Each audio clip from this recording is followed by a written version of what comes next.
और आज जो चर्चा का विषय है हमारा that is actually relative pronoun. तो इन्हीं शब्दों को हम बोलते हैं रिलेटिव प्रोनाउन, इन्हीं को बोला जाता है एडजेक्टिव क्लॉज। ये सब्जेक्ट है, हाँ सर है, ये वर्ब है, हाँ ये उसका क्या है, ऑब्जेक्ट है। अब इन दोनों में से एक चूज, वर्ब ये लिखिए, ये वर्ब लिखिए, ये एडवर्ब ऑफ टाइम है। एक ये लिखे लिव्ड देयर, ये दो वर्ब हो गए। ये जो हु रिलेटिव प्रोनाउन होता है ये अपने पिछले शब्द को क्या करता है, डिफाइन करता है। जो पढ़ाना डेक का टीचर है। अब ये पढ़ाना कोई डेक का टीचर हो सकता है क्या? विच एक ऐसा रिलेटिव प्रोनाउन जो किसी एक शब्द के लिए नहीं आता है, पूरे सेंटेंस को भी क्या कर सकता है, मीनिंग को चाहता है। गार्डन क्या है भैया, नॉन लिविंग। फ्लावर्स भी क्या है, नॉन लिविंग। नॉन लिविंग का पोजीशन नॉन लिविंग से हुज से नहीं दिखाते, क्योंकि बेटा ये जो शब्द होते हैं ना, ये जिस भी नाउन से पहले आते हैं, ये सारे शब्द जिस भी नाउन से पहले आते हैं ये डेफिनेट, ये डिमॉन्स्ट्रेटिव प्रोनाउन भी होता है। One must respect his parents नहीं आएगा बेटा, वन दोज वंस वे वाले कभी बार पूछ भी लेते हैं कौन सा वाला भैया।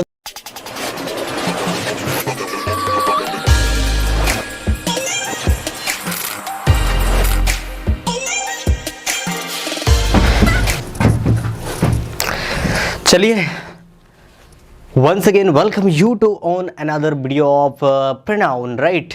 रिसेंटली मैंने इंट्रोगेटिव प्रोनाउन और डिमॉन्स्ट्रेटिव प्रोनाउन खत्म किया, राइट दोस्तों। तो मैंने ये कहा था आपको कि 2 से 3 वीडियो में मैं खत्म करना चाहूँगा। एक वीडियो में मैं खत्म नहीं करूँगा क्योंकि बहुत सारे बच्चों के पास समय नहीं होता कॉन्टिन्यूस बेस पे देखने का। तो 1-1 घंटे के 3 वीडियो रहेंगे, पूरा प्रोनाउन का चैप्टर आपको A to Z कंप्लीट करा दूंगा, राइट। और आज जो चर्चा का विषय है हमारा that is actually relative pronoun. और इससे भैया बहुत ज़्यादा गलती आती है एग्जाम में, इसको विशेष तौर पे आप ध्यान में रखें, ठीक है। अगर आपको कोई भी डाउट हो you can drop your comments in the comment box. शुरुआत करते हैं। रिलेटिव प्रोनाउन क्या है? देखो ये जो रिलेटिव प्रोनाउन है ना, इसके शब्द में छिपा है रिलेट करना। रिलेट करना मतलब संबंध बताना। रिलेटिव प्रोनाउन वह शब्द होता है जो अपने पिछले शब्द के बारे में बताएगा। रिलेटिव प्रोनाउन वह शब्द होता है जो अपने पिछले शब्द के बारे में कुछ ना कुछ जानकारी देगा, राइट। इनको 2-3 नाम से जाना जाता है। आप इसको कंजंक्शन भी बोल सकते हो। क्या बोल सकते हो इसको कंजंक्शन भी बोल सकते हो। इसको आप बोल सकते हो, एक नाम और होता है इसको आप बोल सकते हो एडजेक्टिव क्लॉज। क्या बोल सकते हो? एडजेक्टिवल क्लॉज या फिर एडजेक्टिव क्लॉज बोल सकते हो, राइट। अब कब ये एडजेक्टिव क्लॉज कहलाएगा, कब कंजंक्शन कहलाएगा, कोई बहुत भारी अंतर नहीं है, बहुत आसानी से एक्सप्लेन करके चला जाऊंगा। इसी को बोलते हैं रिलेटिव प्रोनाउन, इसी को बोलते हैं कंजंक्शन, इसी को बोलते हैं एडजेक्टिव क्लॉज। ये 3 नाम से जाना जाएगा। अब वो कौन कौन से शब्द हैं जो रिलेटिव प्रोनाउन के तौर पे काम करते हैं? तो आपके सामने 5 शब्द लिखे हैं भैया। एक हु, विच, हुम और हुज एंड दैट। ये 5 ऐसे शब्द होते हैं जो रिलेटिव प्रोनाउन, इनको आप कंजंक्शन भी बोल सकते हो, इनको रिलेटिव एडवर्ब भी एडजेक्टिव भी बोल सकते हो, सॉरी टू माय वर्ड्स, इनको एडजेक्टिव भी आप बोल सकते हो, राइट। कौन से एडजेक्टिव? इनको बोल सकते हो आप एडजेक्टिव क्लॉज बोल सकते हो। क्या बोल सकते हो? एडजेक्टिव क्लॉज बोल सकते हो। कैसे बोलोगे, क्या बोलोगे, कब बोलोगे, A to Z सब एक्सप्लेन कराऊंगा, राइट। तो इन्हीं शब्दों को हम बोलते हैं रिलेटिव प्रोनाउंस, इन्हीं को बोला जाता है एडजेक्टिव क्लॉज, इन्हीं को बोला जाता है कंजंक्शन। ये कंजंक्शन के तौर पे भी काम करते हैं, राइट। चलो 1 बाय 1 डील करने की कोशिश करते हैं। तो सबसे पहले समझते हैं हु और हुम के बीच में डिफरेंस क्या है। हु और हुम के बीच में डिफरेंस क्या है? ये जो हु होगा ना भैया, ये दोनों के दोनों ये लगाएंगे हम लोग लिविंग चीज़ों के लिए। किसके लिए लगाएंगे? लिविंग चीज़ों के लिए। लिविंग में कौन होगा? एनिमल को छोड़ दो भैया, एनिमल जितने भी जानवर है वो सबको छोड़ दो। लिविंग का मतलब होता है ह्यूमन बींग्स। यहाँ पर मैंने लिविंग का कहना चाहा मैंने ह्यूमन बींग। जितनी मानव जाति हैं उनके लिए क्या लगाएंगे हम लोग? हु या हुम का प्रयोग करेंगे। अब कब हु का प्रयोग करेंगे, कब हुम का प्रयोग करेंगे, 1 बाय 1 समझने की कोशिश करते हैं। देखिए ये जो हु होता है ये हम यूज़ करेंगे सब्जेक्टिव केस में। कहाँ यूज़ करेंगे? Subjective case of pronoun. और इसका यूज़ करेंगे हम लोग ऑब्जेक्ट में। सर कैसे? समझ नहीं आया? समझ नहीं आया तो समझाता हूँ मैं। देखो इसको समझाने की कोशिश करता हूँ मैं। यहाँ पर थोड़ा सा आपको डिस्क्रिप्शन देता हूँ, उसके बाद में दोनों को समझने की कोशिश करते हैं। मतलब जहाँ पर सेंटेंस में सब्जेक्ट की कमी होगी वहाँ पर सब्जेक्ट की कमी कौन पूरी करेगा? हु। और जहाँ पर ऑब्जेक्ट की कमी होगी वहाँ पर ऑब्जेक्ट की कमी कौन पूरा करेगा? हुम। बात क्लियर हुई? जहाँ पर सब्जेक्ट की ज़रूरत है वहाँ क्या लगाओगे? हु। और जहाँ पर ऑब्जेक्ट की ज़रूरत है वहाँ क्या लगाओगे? हुम। सर सब्जेक्ट ऑब्जेक्ट तो ऑलरेडी होते हैं, हमने कई बार पढ़े। जैसे मैंने एक सेंटेंस लिखा, I met Rahul has come. फिर इसी सेंटेंस को लिखा आई मेट राहुल।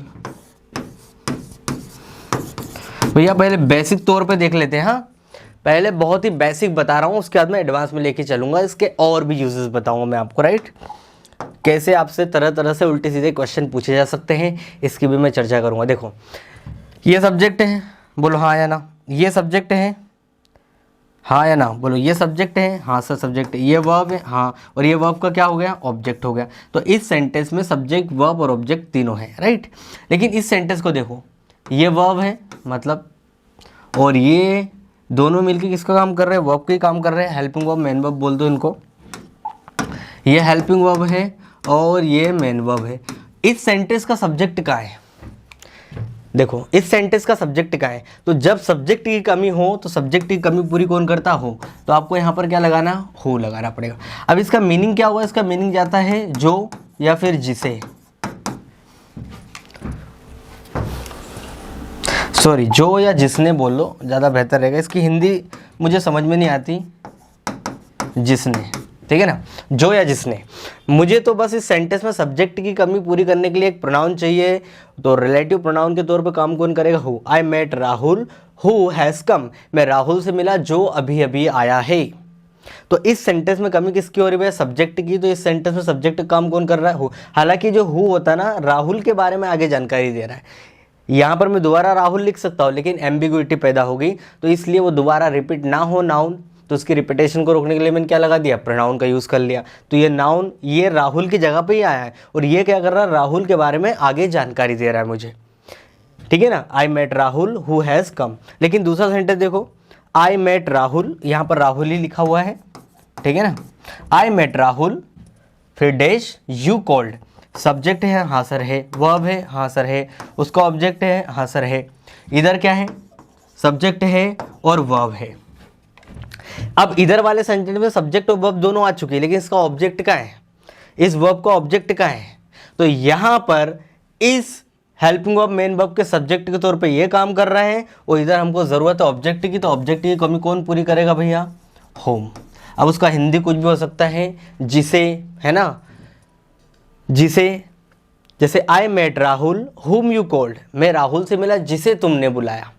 तो यहाँ पर इसकी हिंदी क्या जाती है, जिसे या फिर जिसको, जिसे या फिर जिसको। और इसकी क्या आती है, जो या जिसने, राइट। ये हिंदी चली जाती है। लेकिन मैं हिंदी से भैया इसको नहीं समझता, मैं तो ये देखता हूँ सेंटेंस में कमी किसकी है, ग्रामेटिकली चलता हूँ, उसके अनुसार बहुत आसान हो जाता है इसको सॉल्व करना। बात समझ में आई कि ये सब्जेक्ट की कमी पूरी करेगा या ऑब्जेक्ट की कमी पूरी करेगा, इसी के ऊपर देखते हैं, आगे समझने की कोशिश करते हैं। बहुत आसानी से देखो, 2 4 8 एग्जाम्पल करोगे ना तो आपको समझ में आ जाएगा जो अभी मैंने बोला है।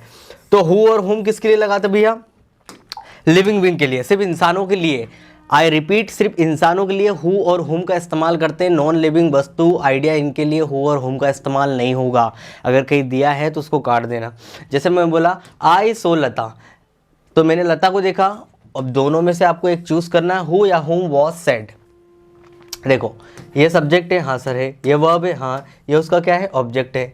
अब इन दोनों में से एक चूज करना, तो मुझे देखना है ये वर्ब है और ये क्या है, कॉम्प्लीमेंट आ गया आपका। ये क्या आ गया, ऑब्जेक्टिव केस में क्या आ गया, उसका कॉम्प्लीमेंट आ गया। तो कॉम्प्लीमेंट को ऐसे लिख दो, ये सब्जेक्ट क्या हो गया, कॉम्प्लीमेंट हो गया। किसका, यहाँ पर जो भी शब्द आएगा उसका, ये कॉम्प्लीमेंट हो गया। आई सो लता, मैं लता से मिला। हु या हुम वॉज सेड, तो इस सेंटेंस में लता ऑब्जेक्ट है। अब इस सेंटेंस में वर्ब दी है और उसका कॉम्प्लीमेंट दिया है, इसका सब्जेक्ट क्या है, तो सब्जेक्ट के तौर पे काम कौन करता है भैया, हु। हुम नहीं करेगा। बात क्लियर हुई। अरे आसान है, आसान है। तो देखो आगे और समझने की कोशिश करते हैं। रोहन सॉ लता, रोहन ने लता को देखा, ठीक है ना। हु हुम यू कॉल्ड, अब देखो यहाँ पर रोहन सब्जेक्ट है हाँ सर है, ये वर्ब है हाँ सर है, ये उसका क्या है, ऑब्जेक्ट है। यहाँ तक तो क्लियर हो गया। अब इधर वाले सेंटेंस में देखो, सब्जेक्ट दिया है, वर्ब दी है, इसका ऑब्जेक्ट कहाँ है, तो ऑब्जेक्ट के तौर पे काम कौन करता है भैया, हुम। तो इसमें लगा दो हुम। अब उसका हिंदी जो भी निकाल लो आप, रोहन सॉ लता, रोहन ने लता को देखा, हुम यू कॉल्ड, जिसे आपने बुलाया। अब याद रखना यहाँ पर ये एक सवाल ये तुम्हारे दिमाग में होता होगा भैया, उठता होगा कि ये शब्द बीच में आके करते क्या है। सिंपल सी बात है, ये क्या करते दोस्तों, ये सेंटेंस के बीच में आके इस सेंटेंस का जो भी ऑब्जेक्ट है उसके बारे में अतिरिक्त जानकारी दे रहा है। जो भी ऑब्जेक्ट है उसके बारे में अतिरिक्त जानकारी दे रहा है। क्या कर रहा है? अतिरिक्त जानकारी दे रहा है। बात समझ में आई? ये जो ऑब्जेक्ट है इस सेंटेंस का, इसके बारे में अतिरिक्त जानकारी दे रहा, ठीक है ना। या तो मैं हूँ या हुम की जगह लता लिख सकता हूँ, लेकिन 2 बार नाउन रिपीट ना हो। नाउन या प्रोनाउन की जगह पर आते हैं, नाउन की जगह पर क्या आते हैं? आपके प्रोनाउन आते हैं, तो मैं यहाँ पर प्रोनाउन का यूज़ कर रहा हूँ, ठीक है ना। अब ये जो सेंटेंस में है ना, ये जो हूँ या हुम क्या कर रहे हैं, ये देखो एक अच्छी चीज़ बताता हूँ, इसको ध्यान में रखना। देखो मैंने कहा इतना जो पार्ट है ये किसके लिए लिखा गया है, किसके बारे में जानकारी दे रहा है? इतना जो पार्ट है वो किसके बारे में जानकारी दे रहा है? लता के बारे में। लता के बारे में आगे डिस्क्रिप्शन दे रहा है।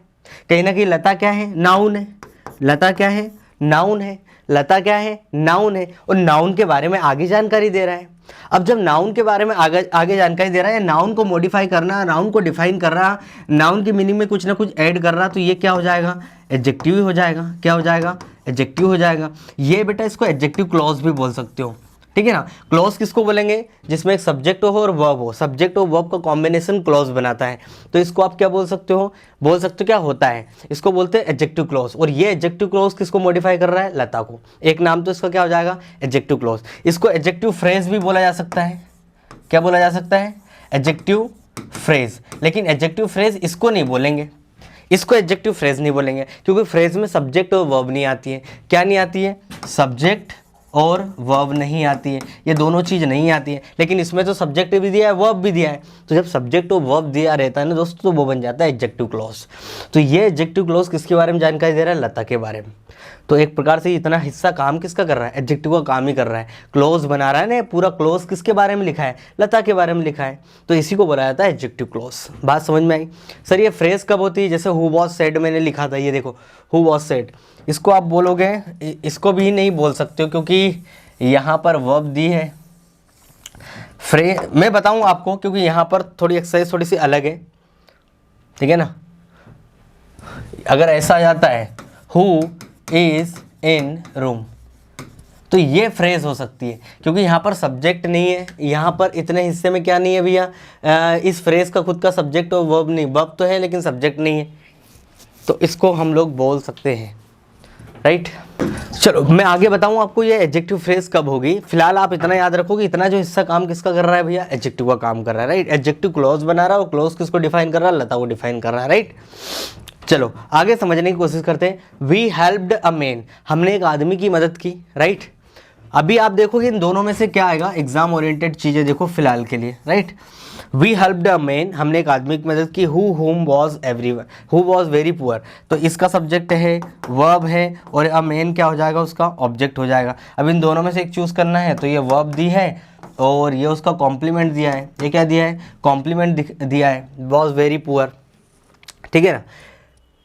अब मुझे बताओ इस सेंटेंस में ज़रूरत किसकी है? हुम की है क्या? हुम की ज़रूरत तो नहीं है। हु की ज़रूरत है, क्योंकि सब्जेक्टिव केस चाहिए ना उसको, इतना हिस्से को क्या चाहिए? वर्ब। और इसको क्या चाहिए? कॉम्प्लीमेंट को। इसका सब्जेक्ट चाहिए। सब्जेक्ट का काम कौन कर रहा है? हु। और ये हु किसके बारे में आगे जानकारी दे रहा है? मेन के बारे में जानकारी दे रहा है।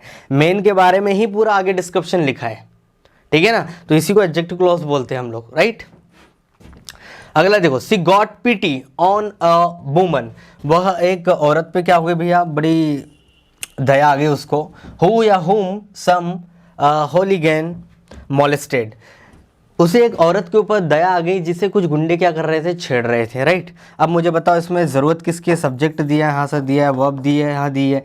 उसके बाद में ये उसका ऑब्जेक्ट दिया है, ये प्रपोजिशन है, और प्रपोजिशन का अब वुमेन क्या हो गया? ऑब्जेक्ट हो गया, ठीक है ना। अब इसमें ज़रूरत क्या है? सम हॉलीगन्स, ये सब्जेक्ट हो गया सम हॉलीगन, ये डिटर्मिनर की तरफ काम कर रहा है, मतलब एडजेक्टिव की तरह काम कर रहा है। हॉलीगन आपका नाउन हो गया, मोलेस्टेड आपकी वर्ब हो गई। ज़रूरत किसकी है? इसमें ज़रूरत है ऑब्जेक्ट की। सम हॉलीगन मोलेस्टेड हुम वुमन।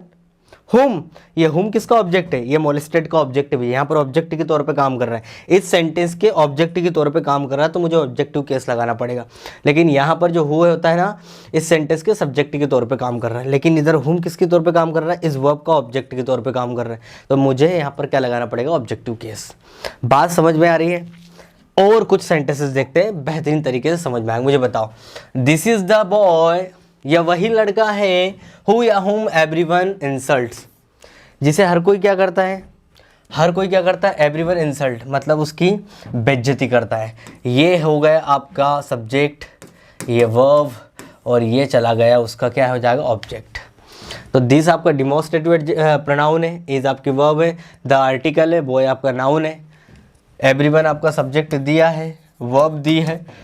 अब मुझे ज़रूरत किसकी है, ऑब्जेक्ट की ज़रूरत है, सब्जेक्ट की ज़रूरत नहीं है। दिस इज़ द बॉय, वही लड़का है, हुम एवरीवन इंसल्ट, जिसके हर कोई क्या करता है, बेइज्जती करता है। इधर देखो, राज टीच स्टूडेंट्स हु या whom come to coaching regularly. Raj subject इस सेंटेंस का, ये उसकी वर्ब है, स्टूडेंट उसका क्या हो गया, ऑब्जेक्ट हो गया। अब इन दोनों में से मुझे एक चूज़ करना है, तो आगे देखते हैं। वर्ब दी है और ये उसका ऑब्जेक्ट दिया है, ये एडवर्ब हो गया, एडवर्ब ऑफ फ्रीक्वेंसी, और ये आपका क्या हो गया, ये नाउन हो गया।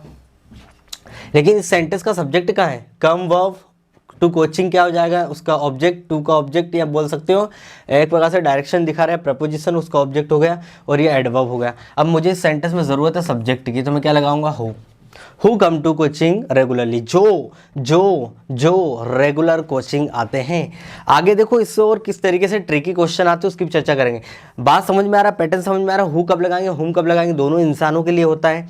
दिस इज द गर्ल, ये वही लड़की है, या हुम वॉन द प्राइज, ये वर्ब दी है, ये उसका क्या दिया है, ऑब्जेक्ट दिया है। तो मुझे इस सेंटेंस में किसकी ज़रूरत है, सब्जेक्ट की ज़रूरत है, ऑब्जेक्ट की ज़रूरत नहीं है। ये वही लड़की है जिसने प्राइज़ जीता है। द मैन हुम या who lived there died yesterday. अब इस सेंटेंस में थोड़ा सा अलग मैंने दिया है। देखो, सेंटेंस के वेरिएशन बदलते जाएंगे जैसे जैसे हम आगे बढ़ेंगे ना, और इंटरेस्टिंग चीज़ें होती चली जाएगी, राइट।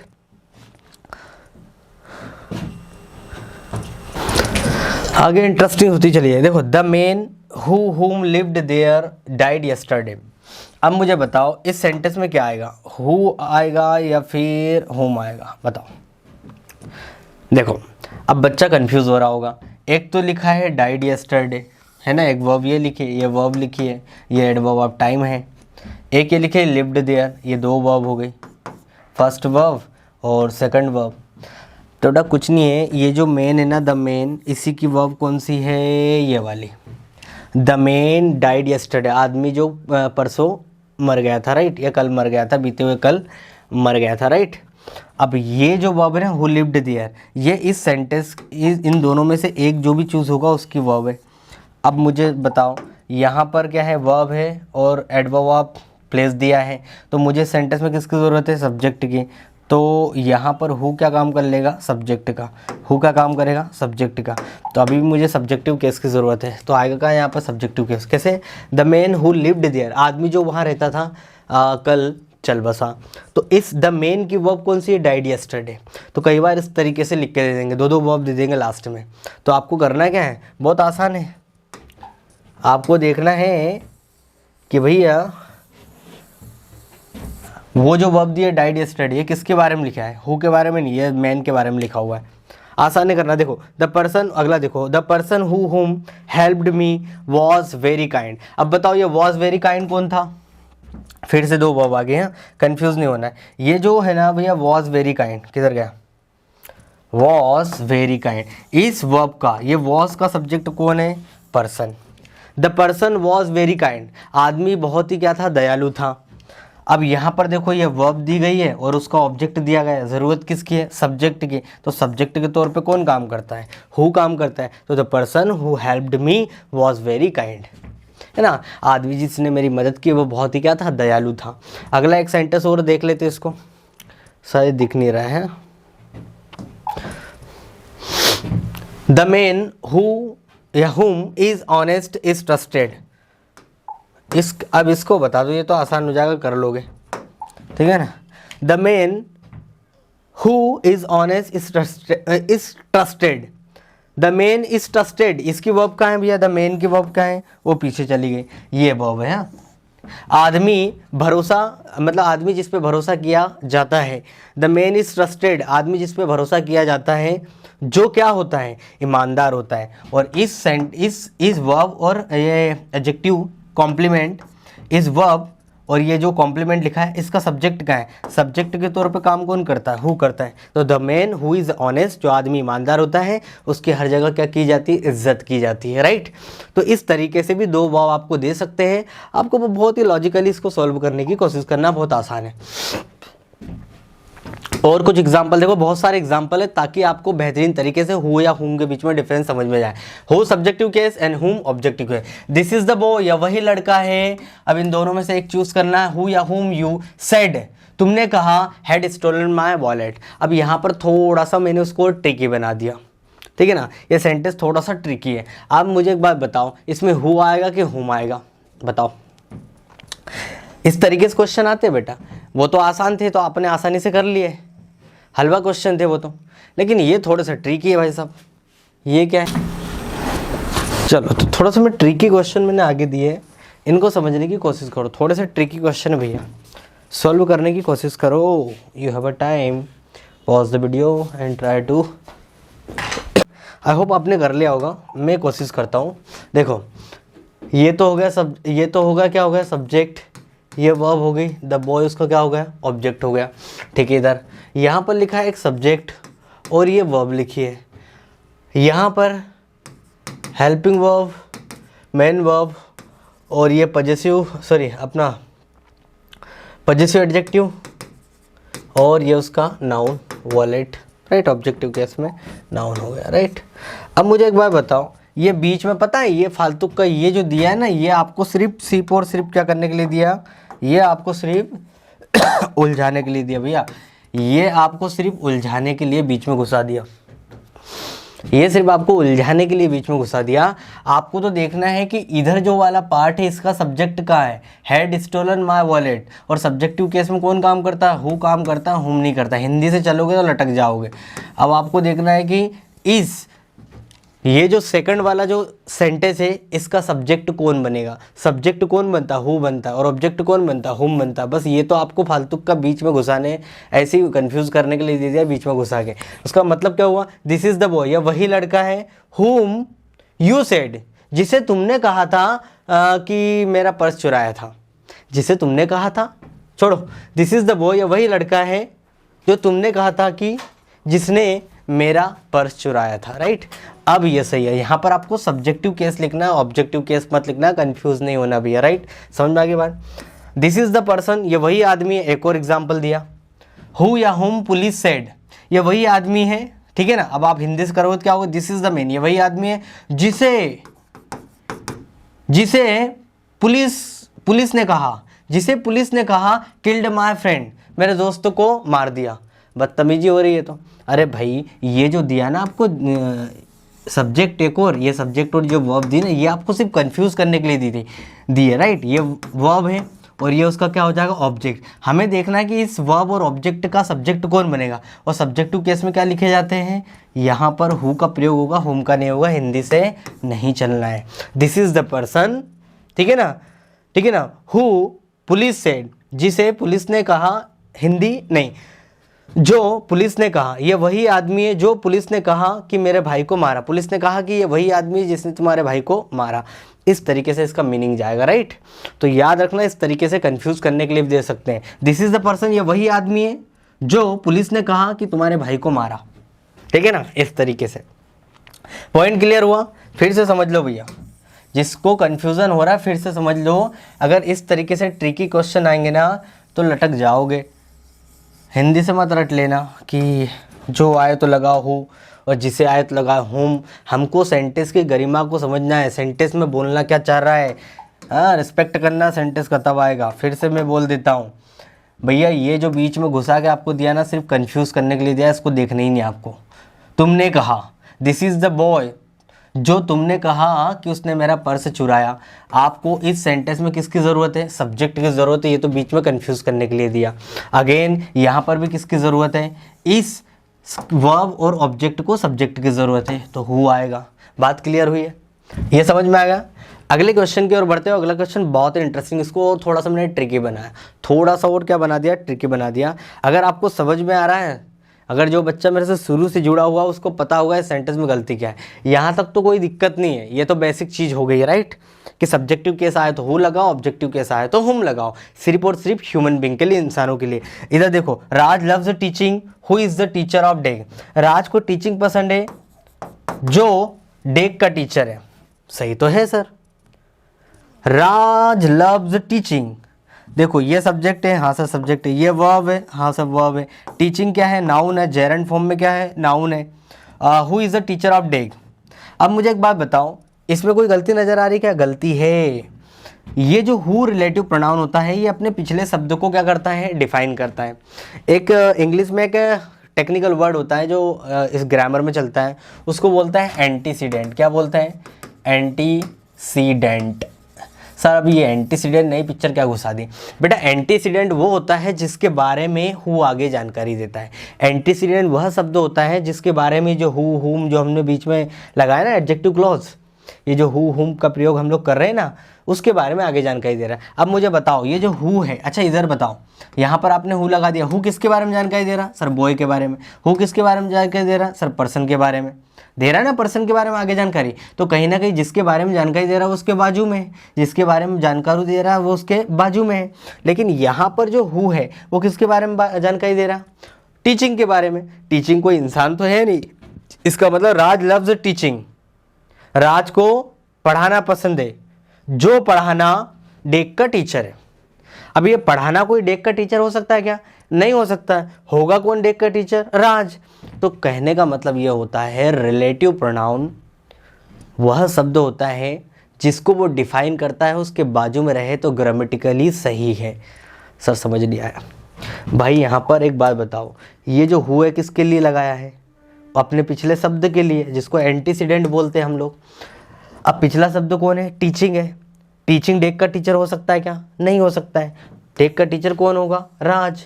ये हु किसके बारे में जानकारी दे रहा है? राज के। तो राज कहाँ होना चाहिए? हु के बाजू में। बात क्लियर हुई? तो सर क्या करें? बेटा इसको सही तरीके से जमा लो।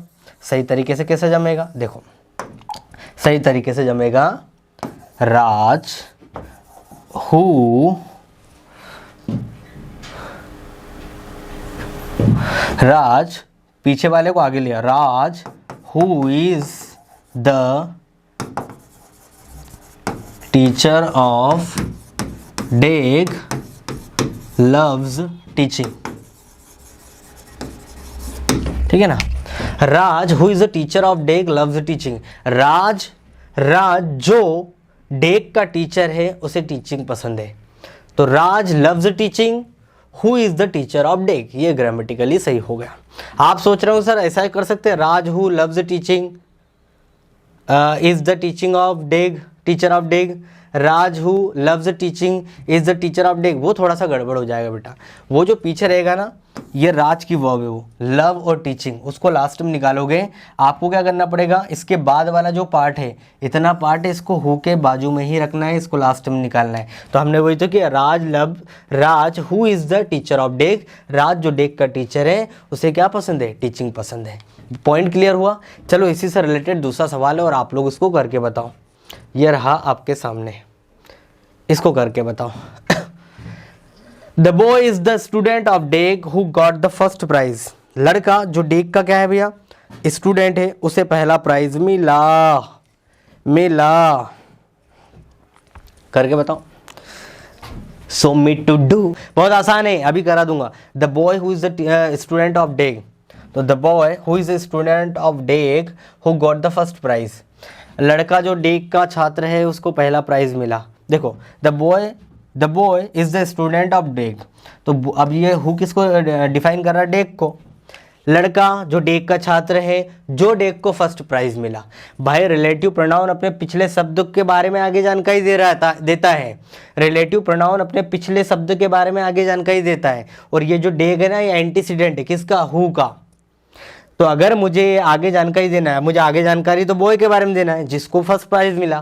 तो ये बॉय को फर्स्ट प्राइज मिला ना, डेग को थोड़ी नहीं मिला। अगर यहाँ पे डेग लिखूंगा तो ये डेग के बारे में आगे जानकारी है। कैसे? The boy is the student of डेग, जो डेग को फर्स्ट प्राइज मिला। तो यहाँ पर हु का प्रयोग गलत है, इसको सही करना पड़ेगा। The boy who got the first prize, ठीक है ना, first prize is the student of day. तो रिलेटिव प्रोनाउन अपने एंटीसीडेंट के बाजू में रहे तो ज़्यादा बेहतर है। यहाँ पे कोई नई चीज़ सीखने को मिली, ठीक है ना। इससे पहले हम लोगों ने ये कॉन्सेप्ट सीखा था कि एक और बीच में घुसा के देती है एक वर्ब जो आपको कंफ्यूज करने के लिए। दूसरा कॉन्सेप्ट में ये है कि रिलेटिव प्रोनाउन अपने एंटीसीडेंट के बाजू में रहे तो ज़्यादा बेहतर है, वही ग्रामेटिकल करेक्ट रहेगा। अरे एक कॉन्सेप्ट और याद आ रहा है मुझे, हु का एक कॉन्सेप्ट और मैं बता देता हूँ, ये एग्जाम के पॉइंट ऑफ व्यू से बहुत इंपॉर्टेंट है, राइट। ये हु का एक कॉन्सेप्ट और सीख लो, आपको काम आएगा, क्योंकि अगर इस तरीके से क्वेश्चन आए, हालांकि मैं उसको एक्सरसाइज में कवर करा दूंगा। हु का एक कॉन्सेप्ट और सीख लो कि हु एक तरीके से और पूछा जा सकता है। जैसे मैंने बोला he is not one of those people who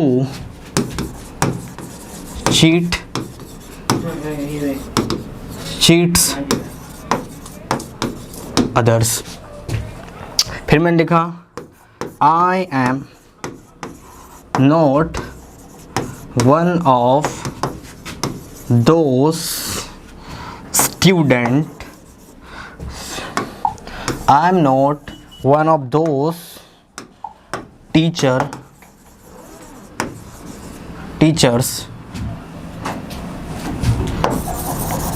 who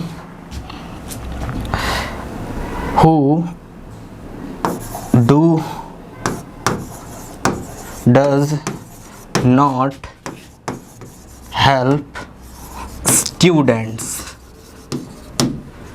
ये कॉन्सेप्ट को जरा समझ लो भैया, क्या आपको समझ में आ रहा है। आपके पास ऑप्शन में मैं दो ऑप्शन मैंने आपको दिए हैं, कौन से दिए हैं, इन दोनों में से आपको एक चूज़ करना है। और किधर गया भैया, इन दोनों में से आपको एक चूज़ करना है। तो अगर आप हड़बड़ी में इसको करोगे तो definitely you will make a mistake. If you just think about in which part the error is, definitely you will resolve the problem. देखो अब यहाँ पर बच्चा क्या करेगा, डेफिनेटली क्या लिख के आएगा, चिट्स लिख के आएगा, लेकिन चिट्स गलत है। वो क्या करेगा, he is not one of those people, one की बात हो रही है, ठीक है ना, ऑफ के बाद में प्लूरल नाउन रखा है, ठीक है, इसमें सिंगल आउट करने की बात हो रही है, निकालने की बात हो रही है। तो वन ऑफ दोज पीपल, उन लोगों में से एक, हु चीट्स आगे जो लगा है वो वन के अकॉर्डिंग आया, चिट्स लगा जो गलत। भैया यहाँ पर ये कॉन्सेप्ट थोड़ा सा ट्रिकी है, इसको समझना पड़ेगा।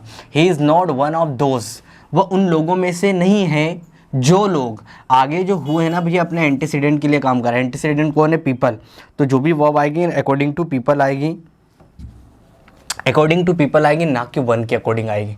तो यहाँ पर आपको चीट लगाना है, चीट्स नहीं लगाना है, क्योंकि पीपल प्लूरल है। इसका मतलब वो नहीं है जो आप सोच रहे हो, इसका मतलब है he is not one of those people, वह उन लोगों में से नहीं है, वह उन लोगों में से एक नहीं है जो लोग दूसरों को धोखा देते हैं। वह उन लोगों में से एक नहीं है जो लोग दूसरों को धोखा देते हैं। समझ में आई। इसका मतलब वो नहीं है कि वह उन लोगों में से नहीं है जो दूसरों को धोखा देता है, इसका मतलब है वह उन लोगों में से नहीं है जो लोग दूसरों को धोखा देते हैं। समझ में आई मेरी बात, कॉन्सेप्ट। दूसरा एक और एग्जाम्पल देख लेते हैं। I am not one of those teachers, मैं उन टीचरों में से नहीं हूँ who does not help students.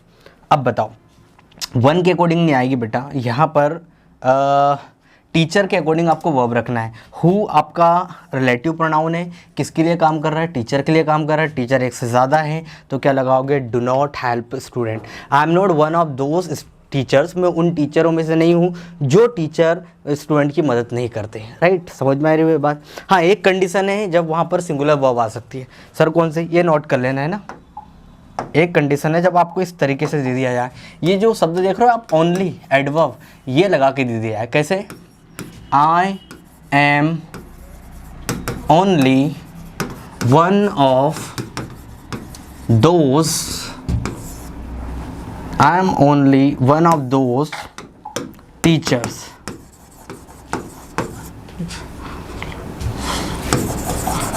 who does not help student। अगर यहाँ पर ओनली शब्द लगा के दे दिया जाए, आपको क्या लगा के दे दिया है, ओनली शब्द दे दिया जाए तब आपको सिंगुलर वर्ब लगाना है। सर ऐसा क्यों? क्योंकि बेटा अब ये किसको एम्फसाइज कर रहा है? वन को एम्फसाइज कर रहा है, ये एक व्यक्ति को एम्फसाइज कर रहा है। जो आपने ऑफ से पहले लिखा ये प्रोनाउन इसको एम्फसाइज कर रहा है। अब जो भी वर्ब आएगी वो वन के अकॉर्डिंग आएगी, टीचर्स के अकॉर्डिंग नहीं आएगी। कॉन्सेप्ट क्लियर हो रहा है? ये ओनली देखो सब कुछ बिगाड़ा कर दिया, सब कुछ बिगाड़ दिया, कैसा रंग बदला। तो I am only one of those, मैं उन लोगों में से एक हूँ, मैं उन लोगों में से एक हूँ जो क्या करता है? Does not help student. बात क्लियर हुई? एक और एग्जाम्पल देख रहे हैं। He is only one of the students who cheat या फिर चीट्स अदर्स।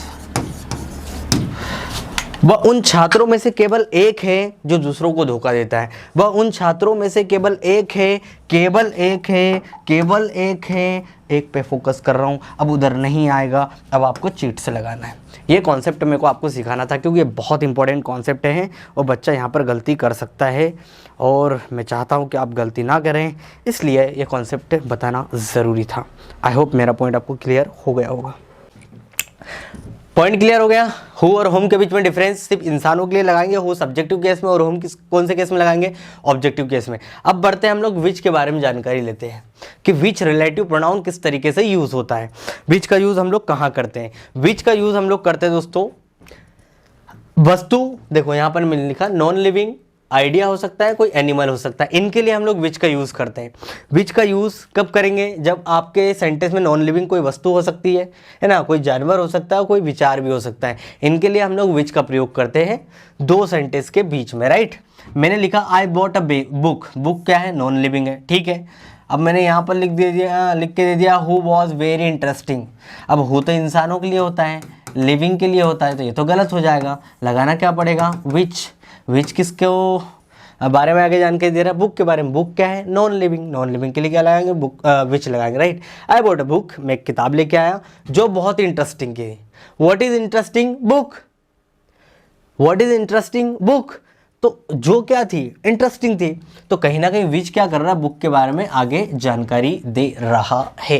तो बेटा ये भी जो विच होता है ना, ये भी क्या होता है? एडजेक्टिवल क्लॉज होता है जो नाउन के बारे में जानकारी देता है। ये पूरा मिलके क्या किसका काम कर रहा है?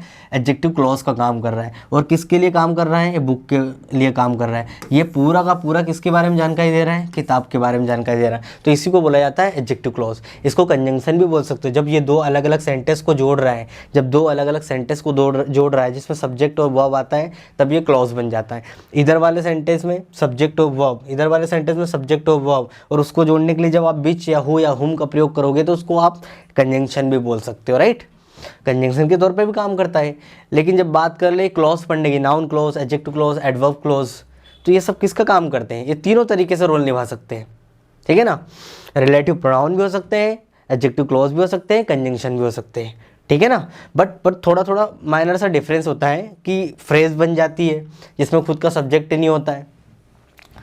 मैंने बोला who is in the garden, who is in the garden. अब ये who is in the garden पूरा मीनिंग नहीं है, ये फ्रेज है।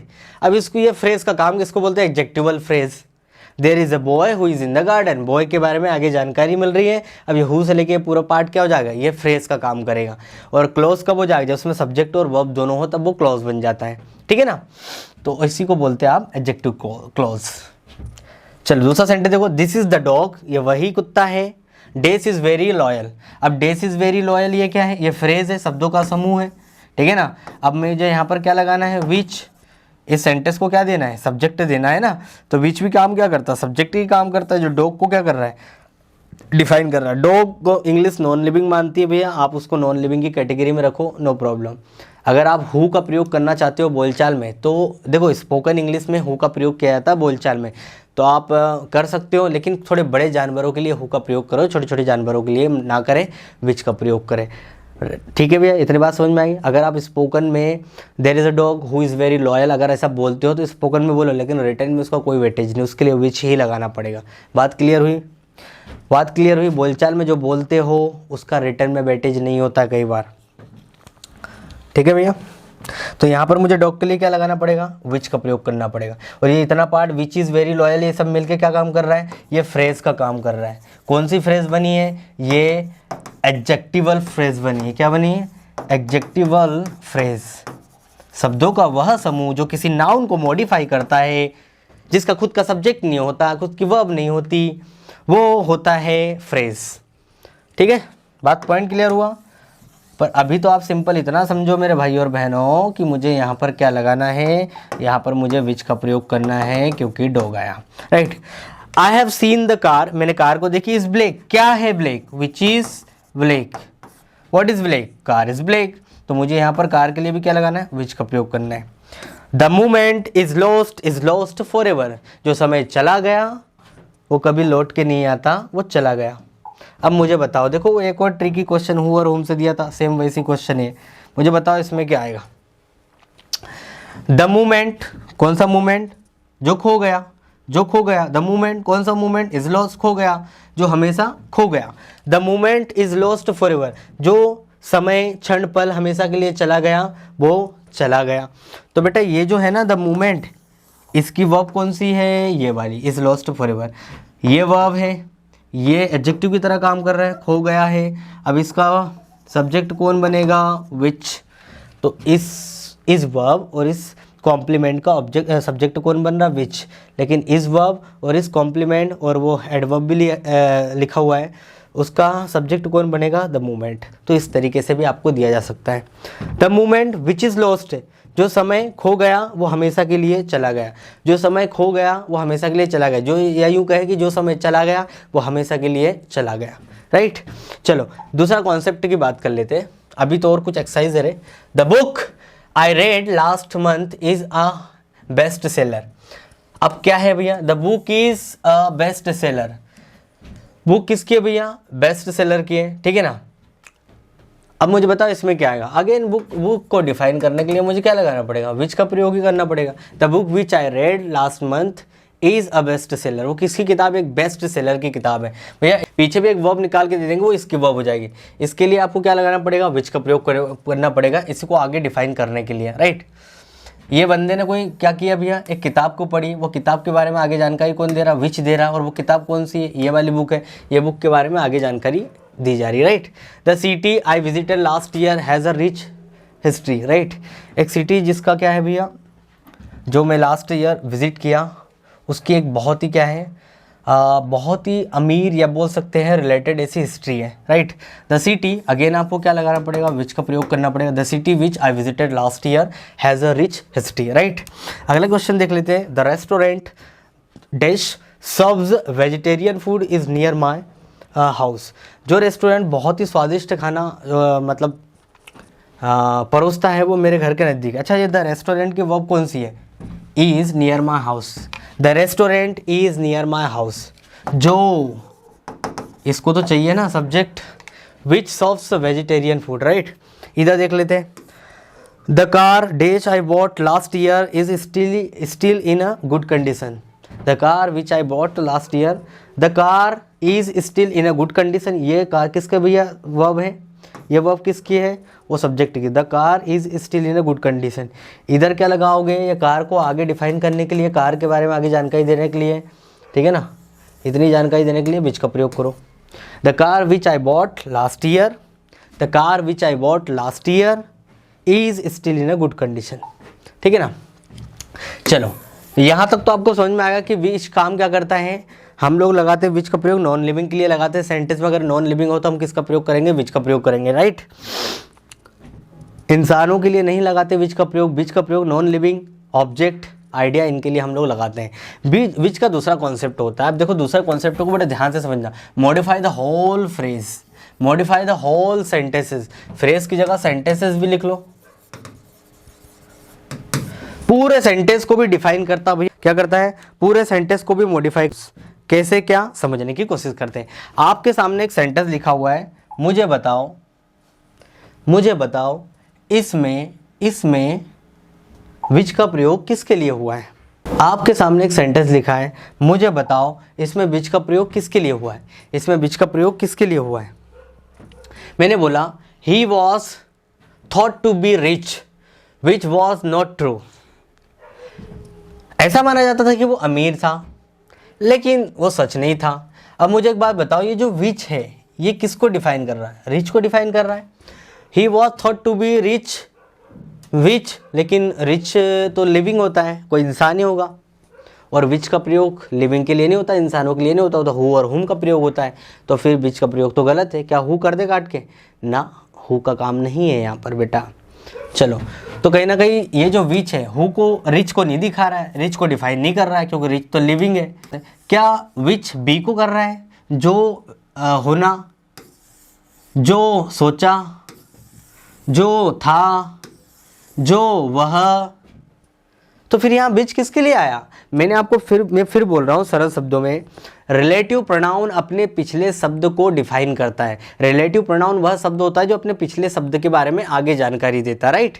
लेकिन यहाँ पर पिछला शब्द लिविंग और विच हम लोग नॉन लिविंग के लिए करते हैं, तो फिर ये किसके लिए आया। सरल सा है भैया कॉन्सेप्ट कि कई बार विच एकमात्र ऐसा रिलेटिव प्रोनाउन है, एक लौता ऐसा रिलेटिव प्रोनाउन है जो होल सेंटेंस को भी क्या करता है, होल सेंटेंस को भी डिफाइन करता है। क्या करता है भैया, होल सेंटेंस की भी मीनिंग में कुछ ना कुछ चेंज करता है, यूँ कहें कि पूरे सेंटेंस को भी डिफाइन करता है।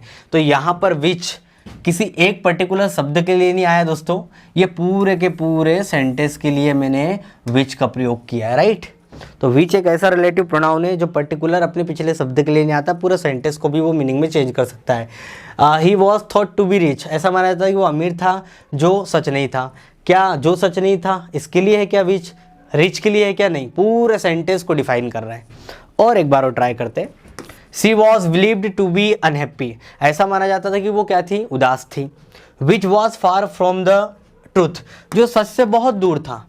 अब मुझे बताओ विच किसके लिए है, जो नाखुश थी, जो सच से दूर था, या जो यकीन किया जाता था, जो वह थी। बेटा यहाँ पर जो बीच है ना, ऐसे सेंटेंस में विच जो होता है ना पूरे सेंटेंस के लिए आता है। बीच पूरे सेंटेंस की मीनिंग में कुछ ना कुछ ऐड करता है। एक लौता ऐसा रिलेटिव प्रोनाउन है जो पूरे सेंटेंस को भी क्या करता है, मॉडिफाई करता है।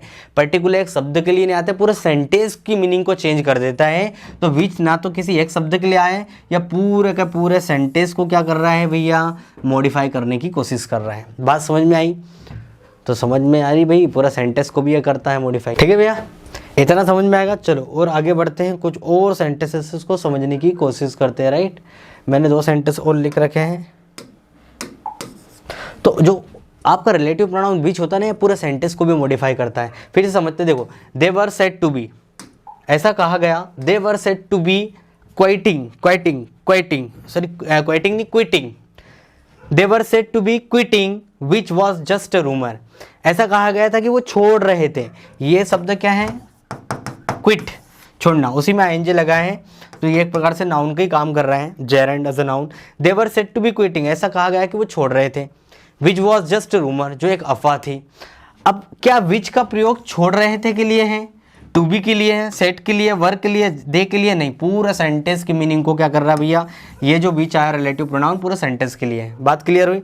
अगला sentence, the girl was said to be drank which was not the case, लड़की पी हुई थी, वो केस नहीं था। अब मुझे बताओ क्या केस नहीं था, लड़की पी हुई थी ये केस नहीं था, कि लड़की पी हुई थी ये था, या ये कहा गया था। तो यहाँ पर बेटा कुल मिला के एक शब्द में बात खत्म करता हूँ, ये जो विच होता है ना, किसी एक पर्टिकुलर शब्द के लिए नहीं आया, पूरे के पूरे सेंटेंस को, मीनिंग को क्या कर रहा है, मॉडिफाई कर रहा है। तो यहाँ पर एक कॉन्सेप्ट आपने विच का ये सीखा कि विच एक ऐसा रिलेटिव प्रोनाउन, ये सबका बाप होगा भैया। यहाँ पर विच एक ऐसा रिलेटिव प्रोनाउन है जो किसी एक शब्द के लिए नहीं आता है, पूरे सेंटेंस को भी क्या कर सकता है, मीनिंग को चेंज कर सकता है। ये सेंटेंस में दिए गए सारे शब्दों को ये मॉडिफाई कर सकता है, सारे शब्दों के लिए आ सकता है। क्लियर। चलो एक और इंटरेस्टिंग कॉन्सेप्ट भैया विच का। विच का हम लोग जब क्वेश्चन पूछते हैं इंट्रोगेटिव प्रोनाउन के तौर पे, कौन से प्रोनाउन के तौर पे, इंट्रोगेटिव प्रोनाउन के तौर पे, तो विच का मैंने आपको बताया कि विच का प्रयोग किया जाता है नॉन लिविंग के लिए, वस्तु थिंग के लिए हम लोग विच का प्रयोग करते हैं। लेकिन विच का प्रयोग दोस्तों लिविंग के लिए भी हो सकता है, विच का प्रयोग लिविंग के लिए भी किया जाता है। और जब लिविंग के लिए करते हैं तो वो कौन सा केस होता है, चॉइस का केस, चुनने वाला केस होता है ना, तो विच का प्रयोग नॉन लिविंग के लिए भी किया जाता है। I mean sorry to my word, जब चुनने की बात आती है ना, sorry to my word, I am very very sorry, जब विच का प्रयोग चुनने की बात आती है, चार में से एक चुनने की बात आती है, तो विच का प्रयोग लिविंग के लिए किया जाता है। किसके लिए किया जाता है? यहाँ पर मैंने गलत लिख दिया ना, नॉन लिविंग के लिए तो करते ही है, इसका प्रयोग लिविंग के लिए भी किया जाता है। विच का प्रयोग जब चॉइस के केस में लिविंग नॉन लिविंग दोनों के लिए, वैसे नॉन लिविंग के लिए तो होता है विच का प्रयोग, लिविंग के लिए भी किया जा सकता है। इनमें से कौन सा एक्टर है, इनमें से कौन सा प्लेयर है जिसने सेंचुरी मारी? Which of this following player who actually got the, या who hit the centuries, who got the 1000 runs in the last year match. इनमें से वो कौन सा खिलाड़ी है जिसने 1000 रन बनाए पिछले मैच में, या 500, 1000 तो कुछ ज़्यादा हो जाएगा, 500 200 ठीक रहेगा, राइट। तो जब हम लोग चॉइस की बात करते हैं ना, तो विच का प्रयोग लिविंग के लिए भी किया जाता है। ये इंट्रोगेटिव प्रोनाउन के तौर पे होगा। Who of the following players scored 10K runs, इनमें से वो कौन सा प्लेयर है जिसने 10,000 रन बनाए? तो हु नहीं होगा, हमको लगाना पड़ेगा which of the following players scored 100K। यहाँ पर नाम है विराट, सचिन, रोहित और जो भी हो, जडेजा वगैरह, ठीक है ना। Mother knows who of her children is very hungry, माँ को पता है उनका कौन सा बच्चा, बच्चे ज़्यादा रहे होंगे, 4 बच्चे हैं, तो माँ को अच्छे से पता है, हु ऑफ नहीं, which of her children is hungry, उनका कौन सा बच्चा भूखा है। दिख रहा है ये सेंटेंस आपको, which of her children is hungry, right. माँ को पता है कि उनका कौन सा बच्चा क्या है भैया, भूखा है। पॉइंट क्लियर हुआ? तो विच का यूज़ हम लोग चॉइस के लिए भी कर सकते हैं। चलो आगे बढ़ते हैं, अब बात कर लेते हैं हुज की। अभी हम लोगों ने पढ़ा हु का यूज़ सब्जेक्टिव केस, होम का यूज़ ऑब्जेक्टिव केस, विच का यूज़ नॉन लिविंग आइडिया या ऑब्जेक्ट के लिए, एनिमल के लिए करते हैं हम लोग विच का प्रयोग। और विच का प्रयोग पूरे सेंटेंस, पूरी फ्रेज को भी मॉडिफाई कर सकता है, विच पूरे सेंटेंस को भी मॉडिफाई कर सकता है। किसी एक पर्टिकुलर एक शब्द के लिए विच का प्रयोग नहीं होता, पूरे सेंटेंस के लिए होता है। और विच का यूज़ जब चॉइस की केस हो तो वहाँ पर लिविंग नॉन लिविंग दोनों के लिए हम लोग करते हैं, राइट। चुनना हो, इनमें से कौन सी बुक, अरे तुमको जो ले जाना ले जा सकते हो, उनमें से कौन सी बुक ले जाऊँ, विच ऑफ दिस बुक्स, उनमें से कौन सा शर्ट, विच ऑफ दो शर्ट, जब चुनने की बारी आए तो विच ऑफ का प्रयोग करते हैं, हु ऑफ नहीं। इनमें से कौन सा आदमी, विच ऑफ दिस मैन, इनमें से कौन सा आदमी, विच ऑफ दिस मैन। तो जब चुनने की बारी आती है तो लिविंग के लिए भी विच का प्रयोग किया जाता है, राइट। सेंटेंस में दोस्तों ये दिखाता मालिकाना हक को, पोजीशन को दिखाता है, अधिकार को दिखाता है। हु सब्जेक्टिव केस, हुम ऑब्जेक्टिव केस, विच सब्जेक्टिव केस के लिए यूज़ किया जाता है, ठीक है ना। अब जो हुम, ये हुज होता है ना, ये पोजीशन को दिखाता है, अधिकार को दिखाता है। किसको दिखाता है? अधिकार को दिखाता है। Position only for human being. Whose का प्रयोग जब भी आप अधिकार के लिए करो तो सिर्फ लिविंग के लिए करो, ह्यूमन बींग्स के लिए करो। लिविंग मतलब ह्यूमन बींग्स के लिए करना है, नॉन लिविंग के लिए नहीं करना है। कैसे? मैंने कहा दिस इज़ द बॉय, ये वही लड़का है, फादर लिव्स इन अमेरिका, ये सब्जेक्ट है, ये वर्ब है, ये उसका ऑब्जेक्ट है। फादर सब्जेक्ट हो गया, लिव्स आपकी वर्ब हो गई, इन अमेरिका एडवर्ब आप क्या हो गया, प्लेस हो गया, ये प्लेस हो गया। ये इन शॉर्ट में कहें तो ये ऑब्जेक्ट का काम कर रहा है, right. Place, adverb of place ही होता है ये, लेकिन यह दोनों मिलकर किसका काम कर रहे हैं भैया, ऑब्जेक्ट का काम कर रहे हैं। इतनी बात क्लियर हो गई। अब मुझे, मेरा सेंटेंस है थोड़ा सा टेढ़ा क्यों लगा, ठीक है। तो अब इस सेंटेंस में देखो, इसका सब्जेक्ट है, वर्ब ऑब्जेक्ट है, इसका सब्जेक्ट है, वर्ब ऑब्जेक्ट, सब तो दिया है, दोनों सेंटेंस में सब्जेक्ट वर्ब ऑब्जेक्ट दिया, सब्जेक्ट वर्ब ऑब्जेक्ट दिया। अब ना तो हु आ सकता है, ना हुम आ सकता है, ना विच आ सकता है। अब फिर क्या लगाएं? तो बताओ भैया इस सेंटेंस में क्या दिक्कत है? देखो सब्जेक्ट है, वर्ब है, ऑब्जेक्ट है, सब्जेक्ट है, वर्ब ऑब्जेक्ट, सब तो दिया है, दोनों सेंटेंस में सब्जेक्ट वर्ब ऑब्जेक्ट दिया। अब कमी किसकी है भाई? अगर सब्जेक्ट की कमी होती तो क्या लगा देता, हु। ऑब्जेक्ट की कमी होती तो क्या लगा देता, हुम। कोई यहाँ पर नॉन लिविंग आ जाती तो क्या लगा देता, विच। लेकिन ये तीनों की ज़रूरत नहीं है अभी। अब तो बस अधिकार की बात हो रही है। ये वही लड़का है जिसके पिताजी, हिंदी से भी चले जाओ आप, इसका मतलब हो जाएगा जिसके, जिसका, जिसकी, ठीक है ना। इधर विच का मीनिंग क्या था, जो। मीनिंग क्या था भैया, जो। इधर जाओगे जिसका, जिसकी। This is the boy whose father, कहीं ना कहीं ये लड़के का अधिकार किस पे है, पिताजी पे है।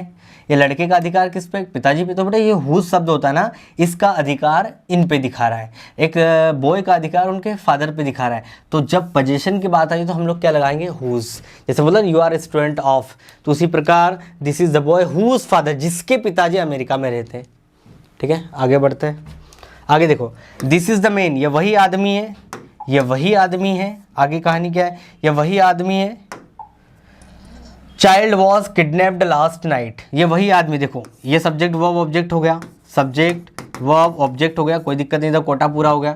सब्जेक्ट चाइल्ड हो गया, ये हेल्पिंग वर्ब हो गई, ये क्या हो गई हेल्पिंग वर्ब, ये मेन वर्ब हो गई। लास्ट नाइट एडवर्ब वर्ब क्या हो गया, टाइम हो गया। ठीक है, अभी सेंटेंस में सब दिया है, सब्जेक्ट वर्ब ऑब्जेक्ट। जरूरत किसकी है, अधिकार की है। This is the man whose, ये वही आदमी है जिसका बच्चा किडनैप कर लिया गया था लास्ट नाइट, पैसिव वॉइस बना हुआ है। This is the man whose child was kidnapped last night, ये वही आदमी जिसके बच्चे को, कहीं ना कहीं आदमी का अधिकार किस पे, बच्चे पे। तो अधिकार दिखाने के लिए मुझे किसका प्रयोग करना पड़ेगा, हुज का प्रयोग करना पड़ेगा, ना कि हु ना हुम, right. This is the woman, ये वही औरत है जिसका husband, whose husband fell off the roof, जो छत से गिर गया। Mohan is the boy, Mohan वही लड़का है। Mohan is the boy, Mohan वही लड़का है जिसके parents, whose parents are rich, जिसके माता पिता क्या है भैया, अमीर है। अब देखो यहाँ पर तो सब्जेक्ट मोहन है, वर्ब ये हो गई लिंकिंग वर्ब, ये उसका कॉम्प्लीमेंट हो गया ऑब्जेक्टिव केस में। इसको सब्जेक्ट कॉम्प्लीमेंट बोलो, सब्जेक्ट कॉम्प्लीमेंट बोल दो इसको। मोहन सब्जेक्ट, इज वर्ब, ये सब्जेक्ट कॉम्प्लीमेंट। हुज पेरेंट्स, इधर देखो ये सब्जेक्ट हो गया, ये वर्ब हो गई, ये उसका कॉम्प्लीमेंट हो गया। जरूरत किसकी, अधिकार की, लड़के का अधिकार माता पिता भी दिखाना है, तो उसके लिए हमको क्या लगाना पड़ेगा, हुज का प्रयोग करना पड़ेगा, simple. The girl dash mother was admitted in the hospital, तो लड़की जो माँ, अगर मैं यहाँ पे लिख देता ना, लड़की जो माँ हॉस्पिटल में भर्ती कराई गई, होम लिख दूंगा ना, लड़की जिसे माँ हॉस्पिटल में भर्ती कराई गई, नहीं, आप हिंदी से चल दो रे भाई, हुज, लड़की जिसकी माँ हॉस्पिटल में भर्ती कराई गई। ठीक है ये तो डबल से हो गया। अच्छा, और एग्जाम्पल दिया मैंने ना, for only for human being. आगे देखो, मैंने अभी आपको कहा कि भैया हुज का प्रयोग सिर्फ लिविंग के लिए करते हैं। किसके लिए करते हैं, लिविंग के लिए। यदि आपके सेंटेंस में लिविंग है तो उसका अधिकार एक लिविंग का दूसरे लिविंग पर दिखाने के लिए आप क्या कर सकते हो, हुज का प्रयोग कर सकते हो। या एक लिविंग का नॉन लिविंग पे दिखाने के लिए किसका प्रयोग कर सकते हो, हुज का प्रयोग कर सकते हो, राइट। ओके, बताओ अब मैंने जो कुछ सेंटेंस लिखे, आप मुझे बताओ ये सेंटेंस सही है कि गलत है। मैंने कुछ सेंटेंस लिखे, मुझे टेढ़ा क्यों लग रहा है।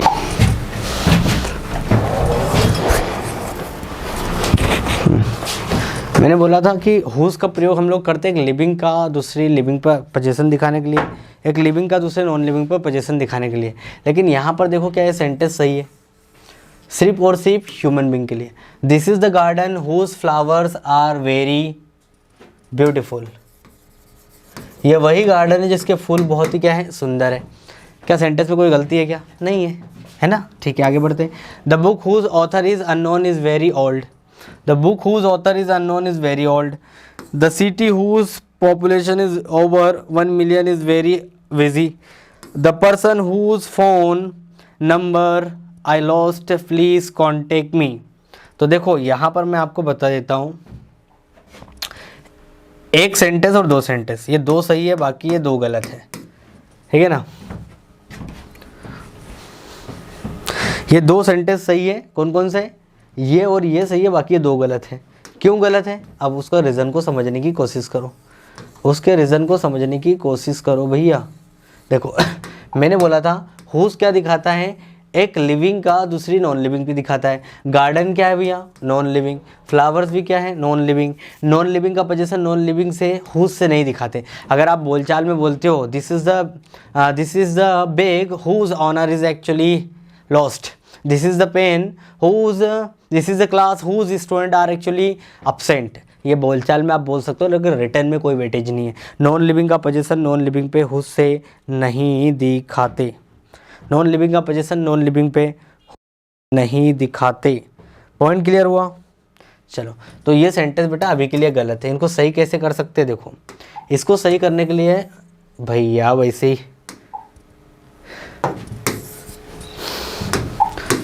इसको सही करने के लिए मैं आपको बताता हूँ तरीका। याद रखना, एक नॉन लिविंग का पोजीशन नॉन लिविंग पे हुज से नहीं दिखाया जाता। तो क्या कर सकते हैं, कर ये सकते हैं कि सेंटेंस में थोड़ा सा बदलाव होगा।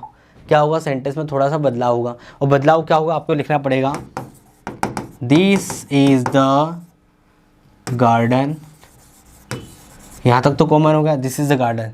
फिर लिखना पड़ेगा the flower, this is the garden, this is the garden,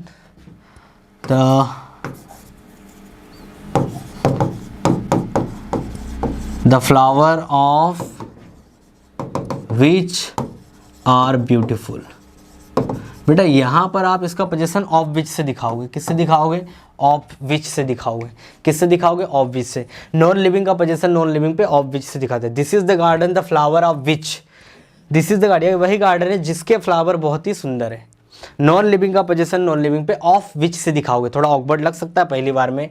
मैंने कहा this is the triangle the three sides of which, the triangle whose three sides are very the triangle whose three sides are equal is called equilateral triangle, ठीक है ना।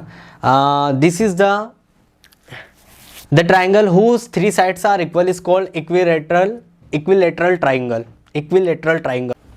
तो भैया यहाँ पर आप नहीं दिखाओगे, कैसा करोगे? ऑफ विच से दिखाओगे। नॉन लिविंग का पोजीशन नॉन लिविंग पे कैसे दिखाओगे? ऑफ विच से। जैसे मैं बोला दिस इज अ डॉग, आगे देख लेते हो और एग्जांपल मिल जाएगा, तो लिखने की जगह नहीं। The book whose author is unknown is very old. अब देखो यहाँ हुज का अधिकार किस पे है भैया? मतलब हुज किसका पोजीशन दिखा रही है? ये भी मैंने सेंटेंस में बोला था शुरू में सही है, लेकिन मैं आई थिंक ये भी गलत है। हुज क्या कर रहा है? ये किताब का अधिकार एक लिविंग पे दिखा रहा है, तो नॉन लिविंग का अधिकार लिविंग पे नहीं होता, लेकिन लिविंग का अधिकार लिविंग पे होता है। तो ऐसा तो आप बोलचाल में बोल दोगे द बुक हुज ऑथर, किताब जिसके मालिक, the book the author of विच, क्या लिखोगे? बाकी आप बोलचाल में ये नो एरर है, बोलचाल में इसका नो एरर, लेकिन रिटर्न में आपको इसको सुधारना पड़ेगा। The book the author of which is very old, किताब the book the author of which, किताब जिसका ऑथर बहुत ही क्या है? पुराना है। हालांकि ये सेंटेंस वैसे भी मुझे नो एरर लग रहा है, लेकिन बोलचाल में तो भैया नो एरर है, लेकिन रिटर्न में आपको बताना पड़ेगा, क्योंकि आप हुज से एक लिविंग का पोजीशन नॉन लिविंग की, अगर ऑथर यहाँ होता बुक यहाँ होती तो सही होता। कैसा होता है? The author whose book is unknown is very old, अगर ऐसा होता तो सही होता। तो आपको ऐसा करना पड़ेगा, the book the author of which is very old.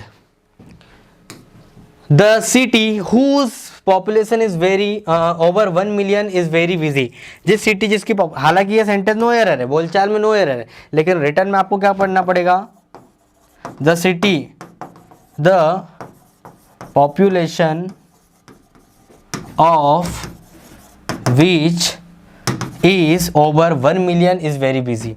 तो बेटा जब भी नॉन लिविंग का पोजीशन नॉन लिविंग पे दिखाना है, या फिर एक नॉन लिविंग का पोजीशन एक लिविंग पे दिखाना है, तो ऑफ विच से दिखाओ, ठीक है ना। लेकिन एक लिविंग का पोजीशन नॉन लिविंग पे दिखाना है तो हुज से दिखाओ, एक लिविंग का दूसरे लिविंग पे दिखाना है तो हुज से दिखाओ। ये थोड़ा सा ट्रिकी लग सकता है। तो this is the actually way to correct the sentence. मैंने एक और सेंटेंस लिखा, the person whose phone number I lost please contact me. अब देखो ये पर्सन लिविंग है, हाँ पर्सन लिविंग, उसका अधिकार किस पे? फोन नंबर पे। ये सेंटेंस में कोई दिक्कत नहीं। चलो अब आपका आता है भी आपका relative pronoun, right. Relative pronoun की बात कर लेते हैं, दैट की बात कर लेते हैं। मैंने अभी आपको रिलेटिव प्रोनाउन था हु और हुम, विच और हुज पढ़ा दिया, दैट की बात कर लेते हैं। रिलेटिव प्रोनाउन दैट क्या है? अब बात कर लेते हैं रिलेटिव प्रोनाउन, अब बात कर लेते हैं रिलेटिव प्रोनाउन दैट की, राइट। दैट जो होता है ना दोस्तों, ये 3 से 4 टर्म में यूज़ होता है और आपको इनका ध्यान में रखना है। सबसे पहला, यदि आपके सेंटेंस में एक लिविंग हो प्लस एक नॉन लिविंग हो,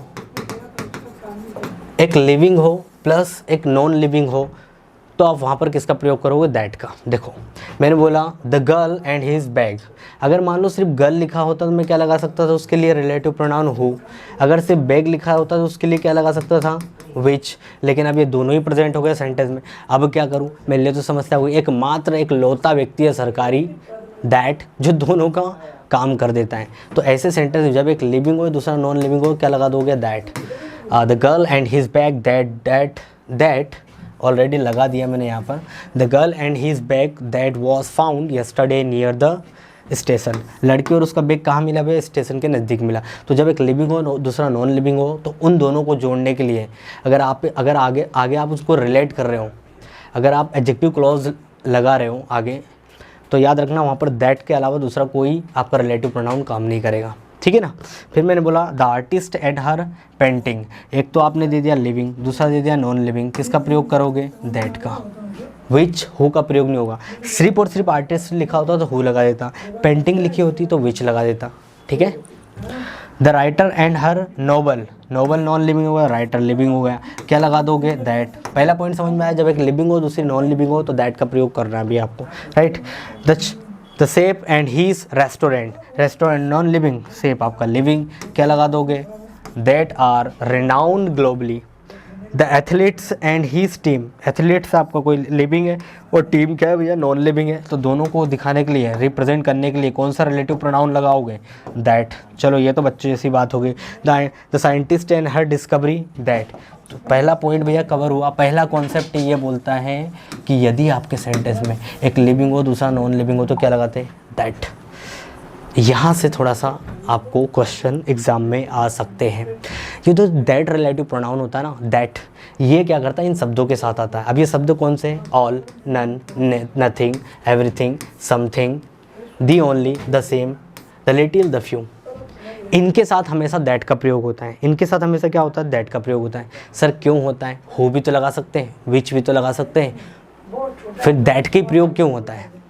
दैट का प्रयोग क्यों होता है? दैट का प्रयोग होता है मेरे भाई, क्यों होता है बताने की कोशिश करता हूँ थोड़ी। देखो, आई हैव टोल्ड एवरीथिंग, मैंने सब कुछ बता दिया। क्योंकि बेटा ये जो शब्द होते हैं ना, ये जिस भी नाउन से पहले आते हैं, ये सारे शब्द जिस भी नाउन से पहले आते हैं उसको एम्फसाइज़ करते हैं। क्या करते हैं? एम्फसाइज़ करने की बात करते हैं। और जब भी एम्फसाइज़ करते हैं तो आगे उनका जो जोड़ा जमेगा वो किसके साथ जमेगा? दैट के साथ जमेगा, ठीक है ना। ये सारे नाउन क्या करते हैं? किसी जिस भी नाउन से पहले आएंगे, नाउन या प्रोनाउन से पहले आएंगे, उसको एम्फसाइज़ करेंगे। और एम्फसाइज़ करने के टर्म में एक ही प्रोनाउन यूज़ होगा, दैट इज़ दैट। क्या यूज़ होगा? दैट। इसलिए इन सब के साथ दैट का प्रयोग होता है। पॉइंट क्लियर हुआ? I have told everything, everything आया तो आपको क्या लगाना पड़ेगा? दैट। ये एम्फसाइज़ करता है, और एम्फसाइज़ करता है तो ऐसे केस में आपको लगाना दैट का प्रयोग करना है, हुम का प्रयोग नहीं करना है। I have told everything that I know about him. मैंने सब कुछ बता दिया, मैंने सब कुछ बता दिया जो मैं उसके बारे में जानता था। I told everything that. तो एम्फसाइज़ करके बोलना है तो एक ही प्रोनाउन आपका यूज़ होगा, that is relative pronoun that. Who emphasise नहीं करता, विच नहीं करता, हुज नहीं करता, सिर्फ दैट ही करेगा, इसलिए दैट आता है। अच्छा, all which glitters is not gold, क्या सही है? All which glitters is not gold, क्या सही है? नहीं, ये तो बचपन से बोलता है, एडियम फ्रेज की तरह यूज़ करते हैं। ऑल दैट ग्लिटर्स, ऑल के साथ किसकी पैर जमती हुई है? दैट के। तो ऑल के साथ भी क्या लगाना है? That. All that glitters is not gold. हर चमकने वाली चीज़ सोना नहीं होती। अब इसमें चमकने वाले में कोई सिर्फ चीज़ नहीं होगी, कोई ज्वेलरी नहीं होगी, कुछ नहीं होगी, इंसान भी तो चमकता है भाई। जब वो तप करता है तो चेहरे पे आभा रेस्प्लेंडेंट होता है ना, तो इंसान भी चमक सकता है। तो जब वस्तु भी चमक सकती है, इंसान भी चमक सकता है, दोनों को दिखाने के लिए मैं क्या लगाऊंगा? दैट ही यूज़ करूँगा ना। एक लिविंग और नॉन लिविंग वाली कैटेगरी में चले गए तो यहाँ पर भी दैट आएगा। She has a few friends, उसके पास देखो a few, that have gone to the America. देखो अ फ्यू क्या कर रहा है? एक प्रकार से जनरलाइज कर दिया, जनरलाइज कर दिया। सी हैज़ अ फ्यू फ्रेंड, कुछ ही दोस्त है, एम्फसाइज कर दिया, जनरलाइज कर दिया। That have gone to the America, जो अमेरिका चले गए। द लिटिल वाटर, जो कुछ भी था, that I had I gave to him, emphasise कर द लिटिल वाटर, एम्फसाइज कर रहा हूँ, राइट। ठीक है भैया, समझ आया? तो द लिटिल वाटर, फिर आई डू नथिंग, नथिंग आपका आया, नथिंग आया तो भी किसका प्रयोग करेंगे भैया? दैट का। आई डू नथिंग दैट, मैं कुछ नहीं करता हूँ जो आपको हर्ट करे, मैं ऐसा कुछ नहीं करूँगा जो आपको हर्ट करे या कर सके, राइट। तो इन सारे शब्दों के साथ हमेशा ये याद रखना भैया, ये point to be noted. This is the same boy that, क्या बोला? This is the same boy हुम, नहीं, दैट आई मेट यस्टरडे, जिससे मैं कल मिला, ठीक है। सेम बॉय आ जाए, कुछ भी आ जाए, आपको दैट का प्रयोग करना है। चलो, और मैंने सेंटेंस लिखे, this is the only way, ये एकमात्र रास्ता है भाई, एम्फसाइज कर रहा हूँ बात को। तो आपको लगाना है that can reach you to your destination, ये एकमात्र रास्ता जो आपको अपने गंतव्य तक पहुंचा सकता है। This is the same book, ये वही किताब है दैट आई रेड यस्टरडे, जो मैंने कल पढ़ी थी। सेम अजाय, दी ओनली अजाय दैट का प्रयोग, nothing that which he does surprise me, वो ऐसा कुछ नहीं करता जो मुझे सरप्राइज करे। नथिंग आया तो भी दैट लगाना, विच नहीं लगाना। Everything that which she touch turn to gold, कुछ भी वो अगर छूता है तो वो किस में बदल जाता है, सोने में बदल जाता है। अब सोने में बदल जाता है, एवरीथिंग आया तो दैट लगाओ, ये मत लगाओ। Something that which I have earned is patience, something के साथ that. None that I have met are as smart as him, मैं जितने लोगों से मिला कोई भी ऐसा नहीं मिला जो उसके उतना स्मार्ट हो। नन के साथ भी क्या आएगा बेटा, दैट आएगा, तो ये सही लगा है। पॉइंट क्लियर हुआ। इन्हीं शब्दों के साथ हमेशा दैट का प्रयोग होता है, विच, हु, होम का प्रयोग नहीं होता है। आगे बढ़े। दैट का एक और केस है, इसको ज़रा समझ लेना ध्यान से। दैट जो शब्द होता है सुपरलेटिव डिग्री में भी यूज़ होता है। अब सर सुपरलेटिव डिग्री में क्यों यूज़ होता है? क्योंकि सुपरलेटिव डिग्री में बेटा हम लोग किसी नाउन को एम्फसाइज तो करते हैं, you are the most talented, you are the most beautiful girl, this is the longest river, मैं एम्फसाइज करता हूँ। सुपरलेटिव डिग्री का यूज़ ही क्यों करते हैं? एक व्यक्ति को सब में अव्वल बताया जाता है, तो एम्फसाइज वाला टर्म है बेटा ये, इसलिए यहाँ पर दैट का यूज़ होता है। He is the best player, the best player, emphasise कर रहा हूँ उस प्लेयर के ऊपर। और आगे इसको अगर कनेक्ट करना है तो दैट से ही किया जा सकता है, विच या हु या हुम से नहीं किया जा सकता है। He is the best player that I have ever seen, वह क्या है? सबसे अच्छा खिलाड़ी है जिससे मैंने कभी देखा है, मतलब आज से पहले तो नहीं देखा है भैया, ठीक है ना। फिर इधर this is the worst movie, ये सबसे गंदी मूवी है, एम्फसाइज कर रहा हूँ, इसलिए इसकी कनेक्टिविटी किससे होगी? दैट से होगी। दैट आई हैव वॉच्ड, मतलब मेरी लाइफ की सबसे गंदी मूवी जो आज तक मैंने देखी है, right. She is the smartest person that I know, वह दुनिया का सबसे क्या है? स्मार्टेस्ट पर्सन है जिसे मैं जानता हूँ, राइट। तो इसके साथ भी किसकी पेयर जमी भैया? दैट की पेयर जमी, राइट।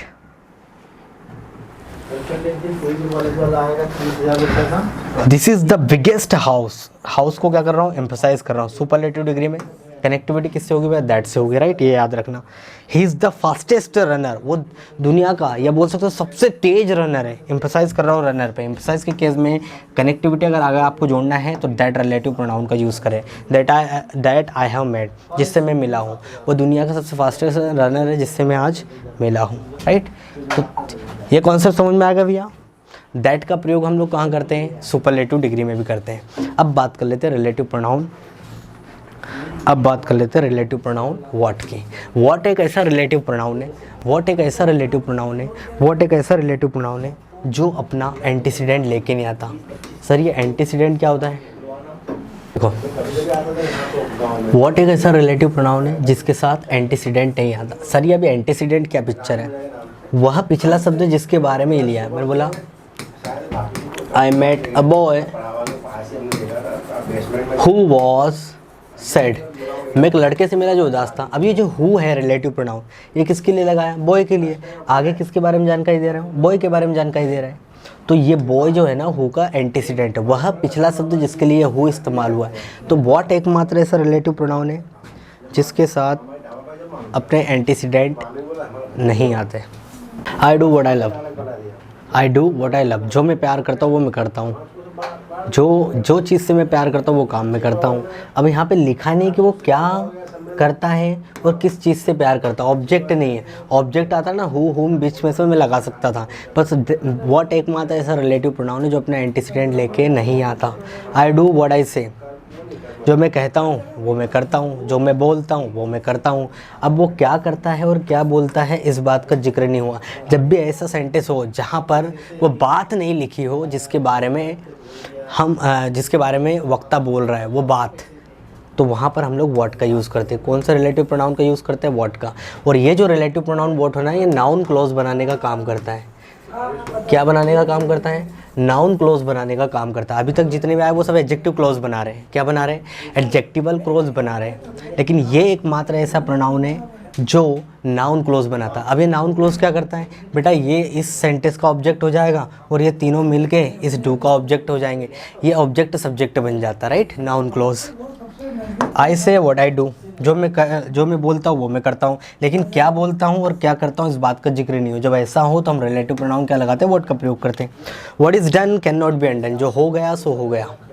अब क्या हो गया और उसको क्या नहीं सुधारा जा सकता है, वो बात का जिक्र नहीं है।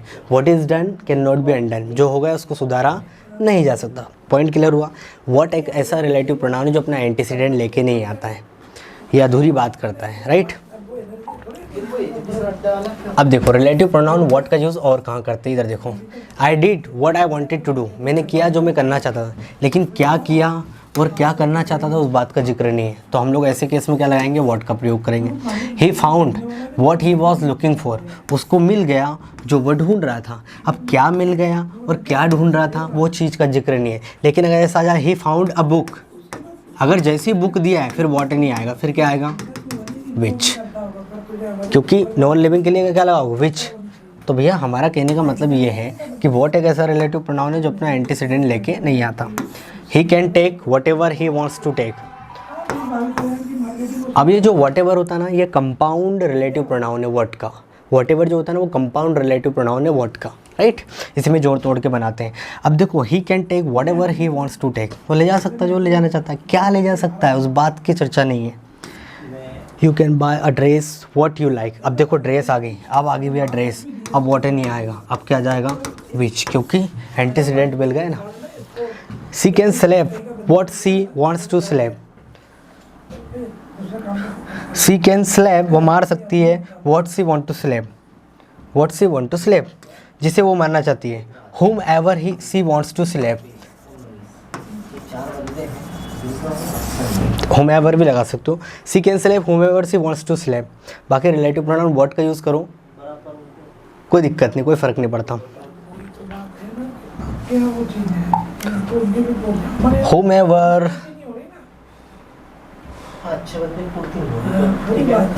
ठीक है। हाँ एक चीज़ और मैं बताना चाह रहा था, ये जो वन होना जो हम लोगों ने पढ़ा था इंडेफिनेट प्रोनाउन के तौर पे वन का यूज़ किया था, ये वन डेफिनेट प्रोनाउन भी होता है, ये वन डेफिनेट प्रोनाउन भी होता है, राइट। कैसे क्या बता रहा हूँ मैं आपको। हमने वन को पढ़ा था, one should do one's duty, हर किसी को अपना काम करना चाहिए, यहाँ पर ये इंडेफिनेट प्रोनाउन है। One should respect one's parents, यहाँ पर ये इंडेफिनेट प्रोनाउन है। लेकिन यहाँ पर वन जो होता है ना इंडेफिनेट प्रोनाउन तो होता है, ये डेफिनेट भी होता है, ये डेफिनेट, ये डिमॉन्स्ट्रेटिव प्रोनाउन भी होता है। कब कैसे ये सारी चीज़ मैं आपको वन बाय वन बताऊँगा। इसका मतलब हर कोई, वो जो, इसका मतलब होता है हर कोई और वो जो।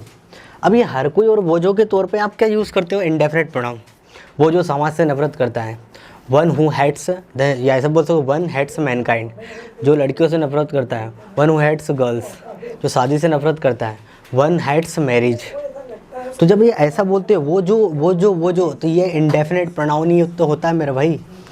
अब देख लेते हैं इसको किस तरीके से यूज़ करना है, इंडेफिनेट प्रोनाउन के तौर पे कैसे यूज़ होता है। देखो एवरीबडी शुड डू हीज या हर वंस ड्यूटी। देखो एवरीवन शुड डू हीज या हर वंस ड्यूटी। अब आपके पास तीन ऑप्शन है, इन तीनों में से क्या आएगा। ये अभी मैं इंडेफिनेट प्रोनाउन की बात कर रहा हूँ। देखो आई का मी हो जाता है, माई हो जाता है myself, I subjective case, objective case, positive adjective और रिफ्लेक्सिव या emphatic pronoun. One subjective, one objective, one's आपका पॉजिटिव और वंस और रिफ्लेक्सिव एम्फेटिक, ठीक है ना। और ये वन का वंस भी हो सकता है जब एक से ज़्यादा आपको बताना हो, ठीक है ना। एवरीवन शुड डू या एवरीबडी शुड डू हीज या हर ड्यूटी। अब इन तीनों में से कौन सा आएगा, इन तीनों में से बेटा आपको लगाना हीज, ये नहीं लगाना है। एवरीबडी, आपको पता है मैं मेल की बात कर रहा हूँ या फीमेल की बात कर रहा हूँ, मैं लड़की का बोल रहा हूँ या लड़की का बोल रहा हूँ। जब आपको नहीं पता हो जेंडर कौन हो, जब आपको नहीं पता है कि जेंडर कौन है, तो उस कंडीशन में आप मेल को रेफरेंस दें। किसको रेफरेंस दें, मेल को प्रायोरिटी दिया करें, ठीक है ना। जैसे हम दैनिक बोलचाल के भाषा में बोलते हैं, क्लास में भी बोल देते हैं टीचर, जिस किसी को, जिसका पेपर कंप्लीट हो जाता है उसको बोलते हैं ना, जिस किसी को पेपर दे के जाना चाहती है वो जा सकती है, जिस किसी को पेपर दे के जाना चाहती है वो जा सकती है, ऐसा बोलते क्या? नहीं, जिस किसी को जो कोई भी पेपर दे के जाना चाहता है वो जा सकता है। तो मेल को पहले प्रायोरिटी दी जाती है। तो जब ऐसा केस हो जहाँ पर आपको नहीं पता हो कि पॉजिटिव एडजेक्टिव किसको दे, मेल को दे या फीमेल के दे, तो वहाँ पर पहली प्रायोरिटी किसको है? मेल को है। एवरीवन मस्ट रिस्पेक्ट वंस या हीज पेरेंट्स, वंस नहीं आएगा, हीज पेरेंट्स आएगा। हर किसी को अपने माता पिता की रिस्पेक्ट करना चाहिए। Each is free to do whatever they wants. Each is free. अब ईच कौन, मैंने बोला लड़की फ्री है लड़का फ्री है? हर कोई फ्री है, हर कोई फ्री है, जो कुछ भी वो करना चाहता है वो करने के लिए। दे नहीं होगा भैया। Each is free to do whatever he wants. Each के केस में भी ही लिखूंगा यहाँ पर, दे नहीं आएगा, क्योंकि ईच क्या है? सिंगुलर को रिप्रेजेंट करता है। और मेल और फीमेल में से अगर आपको देखना है तो शी को नहीं, ही को रिप्रेजेंट, मतलब ही को प्रायोरिटी देना है। अब यहाँ पर ये 4 सेंटेंस को ध्यान से देखो। One must respect his parents नहीं आएगा बेटा। वन का पोजीशन क्या बनता है? वंस ही बनता है। एकमात्र ऐसा रिलेटिव प्रोनाउन होता है जो अपना पॉजेसिव एडजेक्टिव एपोस्ट्रोफी एस लेके बनाता है, ठीक है ना। One should respect one's parent, ना कि his parent, that is actually incorrect. यहाँ पर आपको लिखना पड़ेगा one's parents. One should do his duty, ना वंस ड्यूटी। वन का पोजीशन कैसा बनेगा? वन से बनेगा, ये ध्यान रखना। One should true to one's word, his word नहीं आएगा। One must take care of his one. तो हमने यहाँ पे देखा कि वन का यूज़ हम लोग इंडेफिनेट प्रोनाउन के तौर पे कैसे करते हैं, है ना। ये तो डेफिनेट प्रोनाउन हो जाएगा। वन आपका इंडेफिनेट प्रोनाउन होता है, इसका भी पोजीशन बनता है, वन से बनता है, एपोस्ट्रोफी एस लग के बनता है। एक और इंटरेस्टिंग चीज़, डेफिनेट प्रोनाउन भी होता है। सर डेफिनेट कहाँ से होगा? अभी तो आपने इंडेफिनेट बताया, अब डेफिनेट कैसे हो जाएगा? बेटा अभी ये वो बाला नहीं, हर कोई या वो ऐसा नहीं है। इसका मतलब होता है बाला, बाला, सॉरी बाला नहीं, ये नंबर वाला है। गणित में होता है ना नंबर 1 2 3, है ना। तो जब ये नंबर के तौर पे इस्तेमाल हो जाएगा, उनमें से एक, लड़कियों में से एक, लड़कों में से एक, टीचर में से एक, तो ये गणित वाला वन है। वो वाला इंडेफिनेट प्रोनाउन नहीं है, ये डेफिनेट प्रोनाउन के तौर पे हुआ, इसको बोलते हैं डेफिनेट प्रोनाउन। अब इसमें से जब मैं निकालूंगा एक को तो वो तो डेफिनेट होगा ना। वन ऑफ माई ब्रदर, मेरे भाइयों में से एक, जब वो निकलेगा तो वो भी तो ब्रदर ही है, वो भी आपको पता है कौन है। तो ये डेफिनेट प्रोनाउन के तौर पे, डिस्ट्रीब्यूटिव प्रोनाउन के तौर पे यूज़ होता है वन, तो ये डेफिनेट होता है। डिस्ट्रीब्यूटिव प्रोनाउन के तौर पे यूज़ होता है तो ये डेफिनेट होता है, राइट। मैंने बोला डेफिनेट प्रोनाउन के तौर पे। One of my brothers has got his one's dream job. अब मुझे बताओ इन दोनों में से क्या आएगा? अगर मैं भाइयों में से एक की बात करूँगा तो सिंगुलर होगा, तो वर्ब कैसे सिंगुलर? Got his. अब एक होगा, अगर पर्सन होगा तो हीज लगाओ, वंस कैसे लगा सकते हो? वन का पोजीशन वंस होता है, हीज नहीं होता, राइट। ये बातें ध्यान रखना। तो वन मैंने बोला भाइयों में से एक, ठीक है। वर्ब कैसी? सिंगुलर। आने वाला पॉजिटिव एडजेक्टिव भी कैसा है? हीज, मस्कुलिन जेंडर को दिया जाएगा, right. One of my sisters is are ready. बहनों में से एक होगी तो सिंगुलर होगी, आने वाली वर्ब भी कैसी है? Singular. One of my brothers are studying abroad. अब भाइयों में से एक पढ़ रहा है ना, ये भाई ज़्यादा होंगे। मैंने ऑफ क्यों लगाया? क्योंकि इनमें से मुझे एक निकालना है तो ये ज़्यादा होना चाहिए। ये हमेशा प्लूरल आएगा बेटा, ये ध्यान रखना। एक की बात हो रही है तो वर्ब कैसी आएगी? इज आएगी। वन ऑफ हर फ्रेंड, उनके दोस्तों में से एक, आर कमिंग ओवरनाइट, आ जा रहे हैं। तो जब एक आ रहा है तो इज लगाओ, आर क्यों आएगा? One of the student are working on their project. अब मैंने बोला वन, स्टूडेंट में से एक छात्र इज वर्किंग ऑन देयर नहीं, हिज प्रोजेक्ट, ठीक है। एक और इंटरेस्टिंग चीज़ बता देता हूँ, यहाँ पर देखो one as a demonstrative pronoun, देखो किस तरीके से यूज़ होता है वन डिमोस्ट्रेटिव प्रोनाउन के तौर पे कैसे यूज़ होता है। हालांकि ये हम लोग करते हैं लेकिन लोगों को पता नहीं होता कि ये डिमोस्ट्रेटिव प्रोनाउन है, ठीक है ना। जब आप दुकान में जाते हो बोलते हो ना भैया वो वाला, तो डिमोस्ट्रेट कर रहा हूँ। द भी क्या है? डिमोस्ट्रेटिव एडजेक्टिव है ना। द भी तो डिमोस्ट्रेटिव एडजेक्टिव है। भैया वो वाला देना, गिव मी दैट वन। तो जब मैं इशारा कर रहा हूँ, पॉइंट कर रहा हूँ, तो वन जो है ना यहाँ पर बाला, इसका मतलब क्या होता है? बाला, वह वाला। पॉइंट कर रहा हूँ ना, पॉइंटिंग कर रहा हूँ ना, दैट दिस वन, यह वाला, दैट वन, वह वाला, दीज वंस, ये वाले। ये वन का वंस भी हो जाता है एक से ज़्यादा बताना हो तो। दोज वंस, वे वाले। कभी कभार पूछ भी लेते हैं कौन सा वाला भैया? Which one. और कौन से वाले? विच वंस। तो यहाँ पर सर ये किस तरीके से यूज़ हो रहा है, ये डिमॉन्स्ट्रेटिव प्रोनाउन के तौर पे यूज़ हो रहा है। पॉइंट कर रहा हूँ ना मैं उसकी ओर। This is a new mobile but that is an old one. ये तो नया मोबाइल है, लेकिन वह जो था वो क्या था, वो पुराना वाला था। I have visited many places but this one, लेकिन ये वाला दिस वन ये प्रोनाउन है।